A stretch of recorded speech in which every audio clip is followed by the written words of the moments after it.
additions at Golden and Shivani, and they're great additions to the team. How is that going to work on Wednesday nights in terms of, will there be some that come to some matches, will there be some that do all the matches? Have you guys figured that yet? It's not exactly clear. Tony's just joined us, and Alex is new to us too. Alex is definitely going to be doing full gear. Tony will be at the Georgia football game that day, but Tony's going to be a big part of the Wednesdays, and I expect Tony to be with us on Wednesdays. And Golden Boy will be at full gear. He'll be the same commentary team at West Night or on pay-per-view, and then on TV. I think there's been a huge demand for fans that want to hear Jim Ross and Tony Schiavone call wrestling together again, and Excalibur also brings a lot of knowledge and a really intelligent insight into what's going on in the matches, and I think he'll be a really good addition to those two guys as well. So I expect we'll mix it up for pay-per-view and TV, and then also Tony can keep contributing in the studio as a producer and the control centers or something. I've had a lot of fun doing with them too.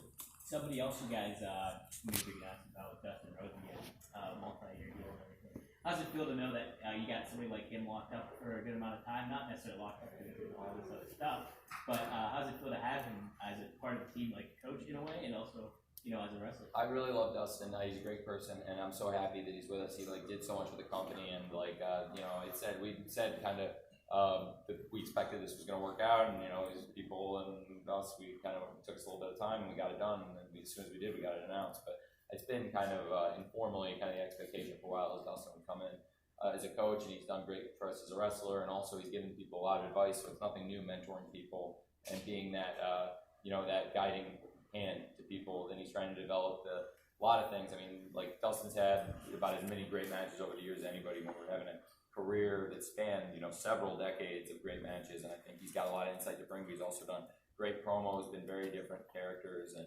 I just think he'll be a really valuable addition. So I'm really excited about that, and I was glad we could announce that before the pay-per-view too, just to give people another reason to be excited about AEW. Tony, we saw LAX show up tonight. Are they going to be able to use their old names and LAX as a team? Santana and Ortiz debuted. They came in. Santana and Ortiz are the guys that came out. You've had a year to lay the foundation of this show. What's your pitch to someone flipping through the channels? What's the difference between AEW and NXT?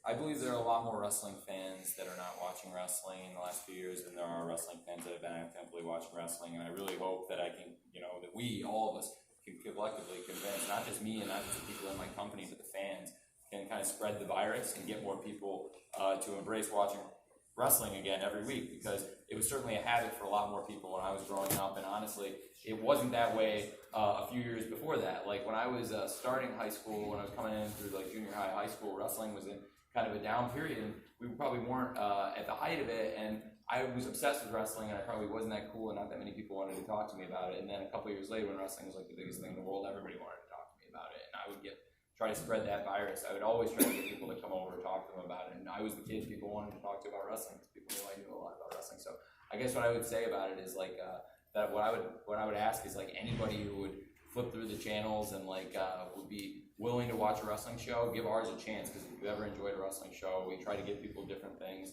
that they want to see. And for me, I just really believe that we've got an audience of people right now that are super committed to what we're doing. But I think when we get a platform like this to show a broader audience the quality of wrestling we're delivering and our commitment to the wrestling product that I don't think has been seen on national television, as far as the bell-to-bell aspect of it, as far as taking the matches seriously, taking and your points about referees, giving everybody an outlet to perform and show their personality. With production tickets being released today, do you have an attendance and gate number for tonight? I don't have the exact number. I don't know if Rap's got it. Hey, what do you got? What was the question? Oh, they asked about the gate. I don't know if you're going to comment on it. But we was pretty good. I know it was very good. It was a very good number. A lot of money. It was very good. Thank you, Rap. What else can I do? I want to make sure I get everybody. Is Tennille stick around for women's division, or was she a one-off? I'm not sure about that yet. We're not sure. I'm not sure about that. But I was glad she was able to do the battle royale. Tony, you had mentioned that you wouldn't want to interfere with any of your NFL footprint. What steps can you make to make sure during NFL games, particularly Jaguars games, some competitions aren't used as advertisements with your product? Well, how do you mean? Let's say there's a Jaguars game on Fox and they want to advertise for someone else.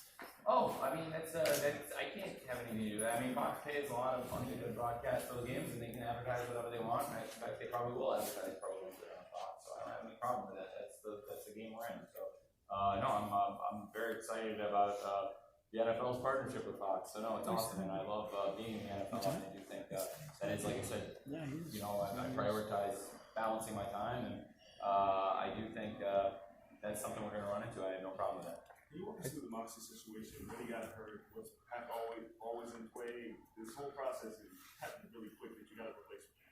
It did. It was very fortunate. You know, we were already deep in negotiations with Pac about coming in, and we'd already been working on something for him to come in, and the situation became right for him to come in, and I expected he was probably going to be here. I was hoping he'd be here tonight anyway, and then, you know, it worked out that he was able to work the match for us, and it was a true, you know, I don't want to use the expression lifesaver, because honestly it's a pretty scary situation with John, so I don't want to get into his personal medical situation. I think he's the one who wanted to break the news to everybody, and he did. He wanted to be here more than anybody, and you know, nobody's tougher than John, and it was a really scary deal, and I'm just glad he's okay, and I'm glad we were able to give people a really quality match that people are excited about, and I do think when John's healthy, like he still does want to have a great match with Kenny. Hey, Tony, one more. Yeah. One more question, please.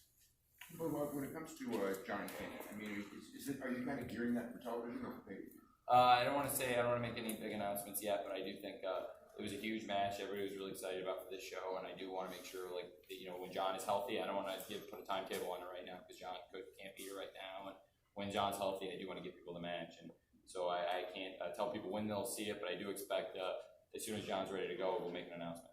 Thanks, Dave. And I mean, if anybody else has, if anybody else has one really big question, what do you got, Mike? What was the decision process like to bring the next pay-per-view to Baltimore? The decision process to bring the next pay-per-view to Baltimore is it's a really good date. It's a really good day for a wrestling show. It's the time it made sense, and it was an arena and a market that it was just calling us. Baltimore's a great town for AEW. Baltimore's a great town for wrestling. It's a great building for wrestling. It's the right time to do that pay-per-view. It's the right time for us. We'll have had 6 weeks of great television shows. We know Chris Jericho's AEW champion now. You know, if he's still the AEW champion, then whoever the AEW champion is, I expect they'll be defending the title. I expect it's going to be a really, really good card. And having the inside track of knowing some things that'll probably, that we're going to do, I think it's going to be a really awesome show. And the thought process on Baltimore is like to get a building like that. When you have a chance, jump on it.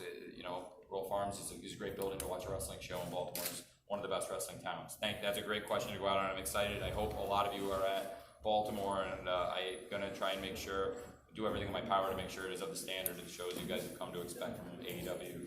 And thank you all for everything you've done to kind of tell people about what we're doing, because without you guys spreading the word about a lot of our wrestlers before they were on this great platform with TNT and ITV and all the awesome things we're doing, you guys were the ones that kept this flame going, and thank you all. I really appreciate you all. Thank you. Thanks, guys. Thanks for